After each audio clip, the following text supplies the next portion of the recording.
Je t'invite fortement à regarder des séries ou des films en français si tu veux progresser dans cette langue.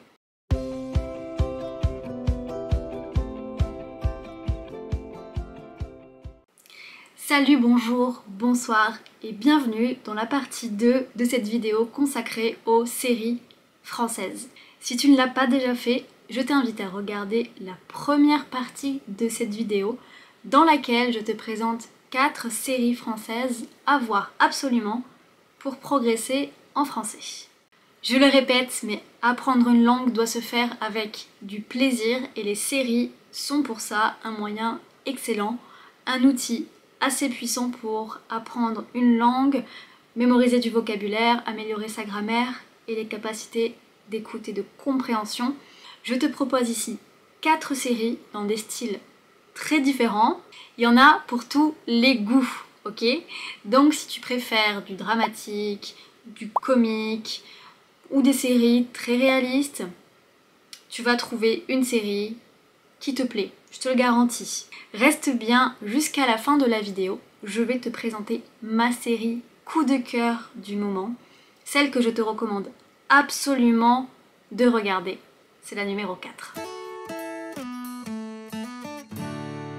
La première série que je te recommande n'est pas vraiment une série, mais plutôt une sorte de télé-réalité, disponible sur Netflix, et elle s'appelle L'Agence.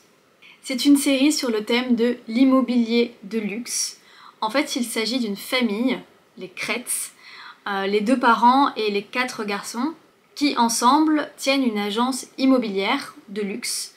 Donc, leur objectif, c'est de vendre des maisons très onéreuses qui coûtent très cher à Paris et un peu partout dans la France. Et ils travaillent tous ensemble, en famille. Donc c'est assez drôle, assez sympa, et puis surtout ça permet de voir des maisons absolument magnifiques. C'est pour cette raison que j'apprécie particulièrement cette petite série, parce que ça permet de voir des maisons que je n'ai jamais vues, que je ne pourrai jamais voir et que je ne pourrai jamais acheter. J'apprécie beaucoup l'univers de l'immobilier, je trouve que c'est un secteur passionnant. Et en plus, à Paris, c'est encore plus impressionnant, je trouve.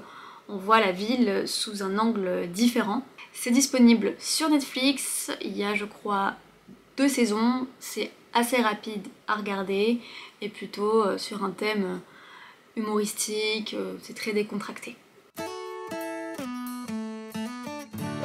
La deuxième série que je te recommande, c'est en français Plan Cœur. Ça, c'est une série fiction, ça se passe à Paris et c'est l'histoire de 3 copines qui vont vivre des histoires d'amour, d'amitié, des désillusions, des espoirs, des ruptures, des mariages. Bref, c'est une série avec une ambiance assez girly, donc je sais pas si tu apprécies ça, mais moi j'aime bien, je trouve que c'est une série qui permet de déconnecter, c'est très léger. On peut dire que c'est rafraîchissant. La première saison est très bonne, la deuxième j'ai pas trop aimé et la troisième est particulièrement bien. Il y a aussi un épisode spécial confinement qui a été tourné je crois pendant la pandémie, pendant le Covid. C'est des épisodes qui suivent assez l'actualité. Dans la troisième saison on parle un peu de politique. Celle-là est également disponible sur Netflix. La troisième série, on est dans un registre un peu différent, historique, dramatique, c'est Le Bazar de la Charité. C'est une série qui s'inspire d'un fait réel, l'incendie qui a eu lieu au Bazar de la Charité à Paris en 1897. En 1897 à Paris, il y a eu un énorme incendie dans cet endroit qui s'appelle le Bazar de la Charité, dans lequel était organisée une vente caritative par les femmes de la haute société. Donc il y a eu beaucoup de victimes. On va suivre le parcours d'une de ces femmes qui est interprétée par Audrey Fleurot. J'adore cette actrice. En plus d'être magnifique, elle est absolument brillante et hyper talentueuse. Donc rien que pour l'avoir jouée, je trouve que cette série, elle vaut le coup. Donc voilà, si vous aimez ce registre, les tenues traditionnelles de l'époque, le registre historique et dramatique, celle-là, elle est vraiment bien. Avant de connaître la dernière série, la meilleure pour moi, n'oublie pas de liker la vidéo et de t'abonner pour ne rater aucune vidéo.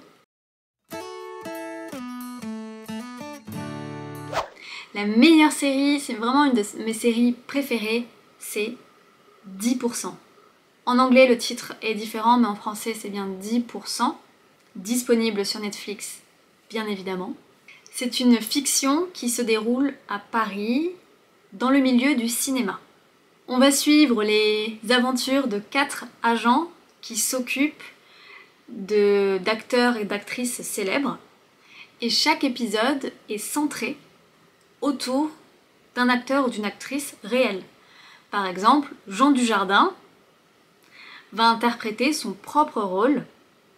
Donc j'aime bien parce qu'il y a vraiment du réalisme et ça permet de aussi connaître des acteurs et des actrices françaises que tu ne connais pas forcément, donc de découvrir aussi cette culture artistique et cinématographique dans une série. Il y a un épisode avec Jean Dujardin, avec Audrey Fleurot justement, dont on parlait pour le Bazar de la Charité, la série précédente. C'est une série qui est drôle, qui est touchante, avec beaucoup d'autodérision, beaucoup d'ironie. J'ai vraiment beaucoup ri devant cette série, donc je ne peux que vous la recommander. Il y a beaucoup de scènes absolument cultes. Pour vous dire, j'ai regardé 2 fois toutes les saisons. Donc c'est vraiment que je l'ai beaucoup appréciée. Quand je regarde encore une série, c'est que vraiment elle est excellente. Allez-y. J'attends vos réactions dans les commentaires. Dites-moi si vous avez déjà vu une de ces 4 séries, ou alors faites-moi vos recommandations de séries françaises que vous avez particulièrement appréciées. J'attends de vous lire avec impatience. On se retrouve bientôt dans une nouvelle vidéo. Prenez bien soin de vous et je vous dis à bientôt. Salut!